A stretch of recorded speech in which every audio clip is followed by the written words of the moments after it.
নমস্কার বন্ধুরা, সবাই কেমন আছেন? আশা করি সবাই অনেক ভালো আছেন।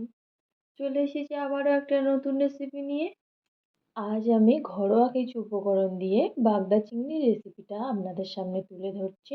আজকের রেসিপির জন্য আমি এখানে নিয়ে নিয়েছি বড় সাইজের বাগদা চিংড়ি।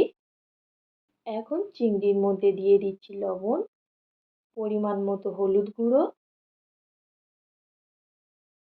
আর দিয়ে দিচ্ছি সামান্য পরিমাণ লঙ্কার গুঁড়ো। এখন আমি সব চিংড়িগুলোকে ভালোভাবে নুন হলুদ মাখিয়ে নেব। দেখুন, আমার এখানে চিংড়িগুলি নুন হলুদ মাখানো কমপ্লিট হয়ে গেছে। এখন আমি চিংড়িগুলিকে ভেজে নেব। এর জন্য আমি এখানে নিয়ে নিয়েছি একটি কড়াই। কড়াইয়ের মধ্যে এখন দিয়ে দিচ্ছি সাদা তেল। যতক্ষণ এখানে তেলটা গরম হচ্ছে ততক্ষণে আমরা মশলাগুলো রেডি করে নেব। দেখুন, আমার এখানে মশলাটা রেডি হয়ে গেছে। এদিকে কড়াইয়ে তেলও গরম হয়ে গেছে। এখন চিংড়িগুলিকে ভাজার জন্য আমি এক এক করে কড়াইয়ের মধ্যে দিয়ে দেবো চিংড়িগুলিকে।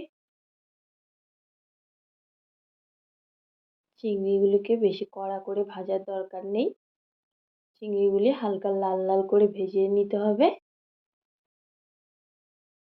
চিংড়ি ভাজতে অবশ্য বেশি সময়ও লাগে না। দেখুন, চিংড়িগুলির মধ্যে পারফেক্ট কালার চলে এসেছে। এখন চিংড়িগুলি আমি একটি পাত্রে তুলে নেব।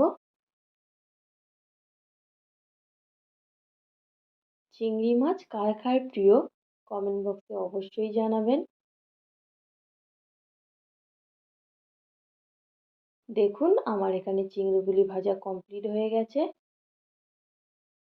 এই গরম তেলের মধ্যেই দিয়ে দেব আগে থেকে পেস্ট করে রাখা পেঁয়াজ। এখন আমি খুব ভালোভাবে পেঁয়াজটাকে কষিয়ে নেব যতক্ষণ না পেঁয়াজ থেকে তেল ছাড়ছে।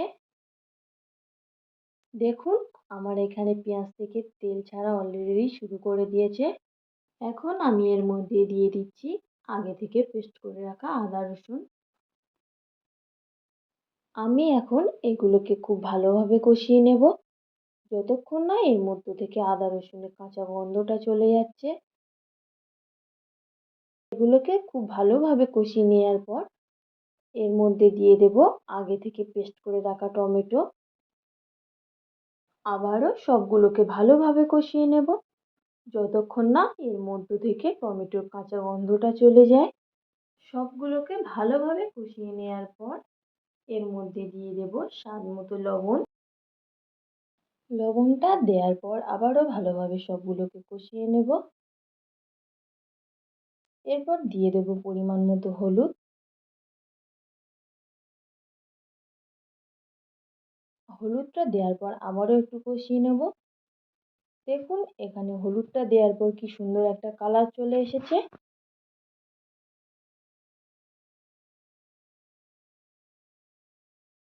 এরপর দিয়ে দেব পরিমাণ মতো লঙ্কার গুঁড়ো। আবারও সবগুলোকে ভালোভাবে কষিয়ে নেব।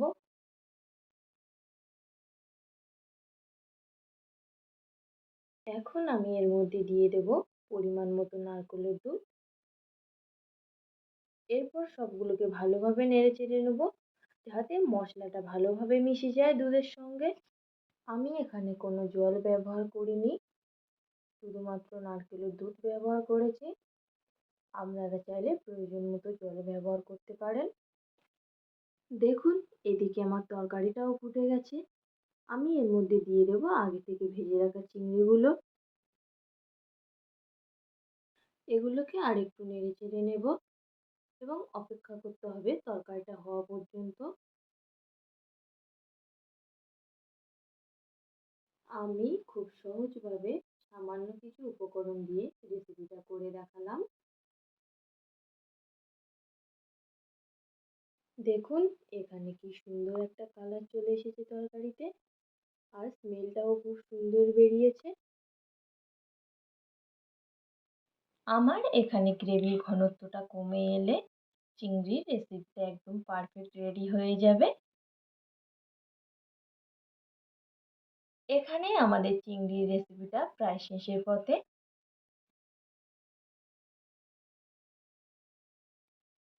দেখুন আমার এখানে রেসিপিটা একদম কমপ্লিট। আমি এখন এটাকে একটি পাত্রে নামিয়ে নেব। চিংড়ির রেসিপিটা এখন আমি গরম ভাতের সঙ্গে পরিবেশন করব।